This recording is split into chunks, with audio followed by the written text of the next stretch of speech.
Оқушылар, бүгін бізде әдебиет сабағы. Бүгінгі күндеріңе сәттілік тілеймін.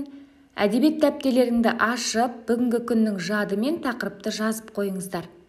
Біз өткен сабақта әдебиет дегеніміз не, ауыз әдебиеті, жазба әдебиеті, ертегі дегеніміз не, оның түрлері және Керғылатты Кендебай ертегісін бастаған болатынбыз. Тақырыпты одан ары қарай жалғастырамыз. Бүгінгі оқу мақсаты көркем шығармадағы кейіпкерлер портреті мен іс-әрекеті арқылы образын ашу, яғни шығармадағы кейіпкерлерді талдайтын боламыз. Ол үшін ең алдымен шығарманың кейіпкері деген кім, шығарманың қаһарманы деген кім, осымен танысуымыз қажет. Есте сақтаңыздар, шығарманың кейіпкері көркем шығармада суреттелетін оқиғаға қатысушы адам немесе адамдар. Ал шығарманың қаһарманы көркем шығармада толық суреттелетін ең басты кейіпкер. Яғни Керғылатты Кендебай ертегісінің басты қаһарманы кім? Әрине, Кендебай. Ал осы ертегінің кейіпкерлері кімдер? Немесе нелер?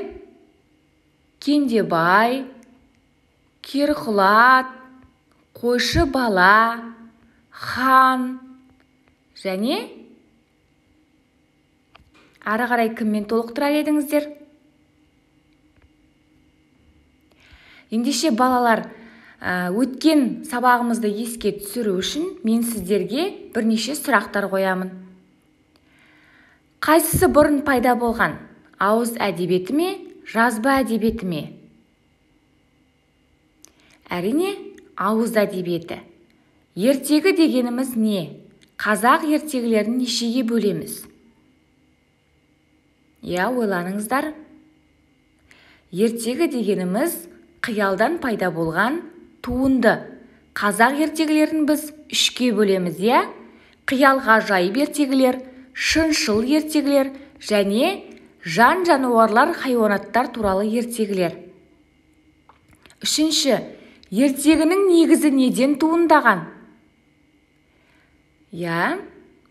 Ертегі халықтың арман мақсаты, үміті, қиялынан пайда болған. Онда халықтың салт дәстүрі, шаруашылығы, барлық мұрасы көрініс табады. Әдебиет сөзі араб тілінен аударғанда қандай мағына береді?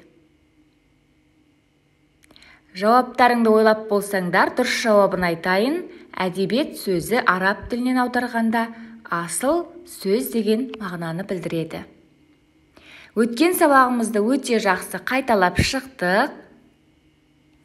Ендеше балалар, бүгінгі біздің негізгі оқу мақсатымыз шығарманың кейіпкерін талдау. Кейіпкердің кім екенін, не екенін жаңа ғана айтып өттік, яғни ол көркем шығармаға қатысушы адам немесе адамдар. Сіздер көріп отырған суреттегі Кендебай біздің ертегіміздің негізгі қаһарманы, Ол қандай кейіпкер деп ойлайсыңдар? Оның бойынан қандай қасиеттерді көруге болады?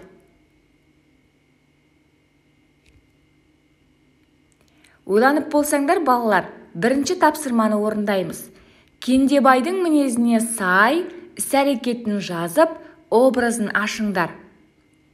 Балалар, ең бірінші графада Кендебайдың мінезіне тән қасиеттер берілген.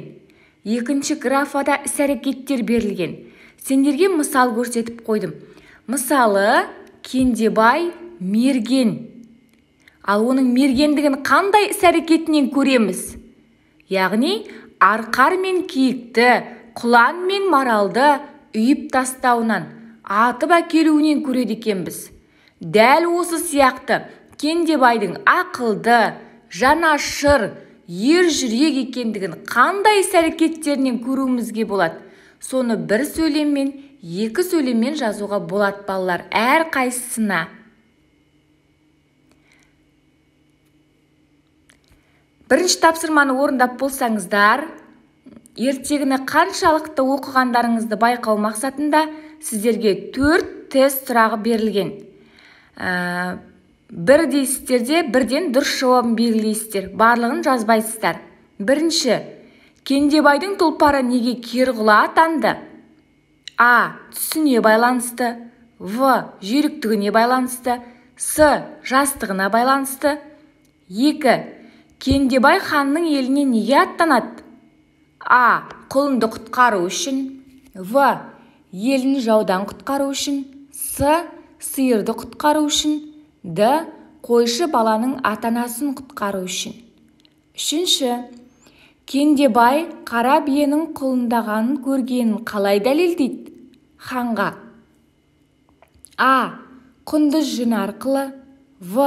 Алтын құйрық арқылы. С. Арыстанның азуы арқылы. Д. Дәудің көзі арқылы. 4. Хан баланың әке шешесін босату үшін қандай талап қояды? А. 7 басты дәу мен арыстанның бастарын шауып әкелуді. В. Сиырды судан өткізуін. С. Қара биенің құлындауын күзетуді. Д. Елін тастап кетуін.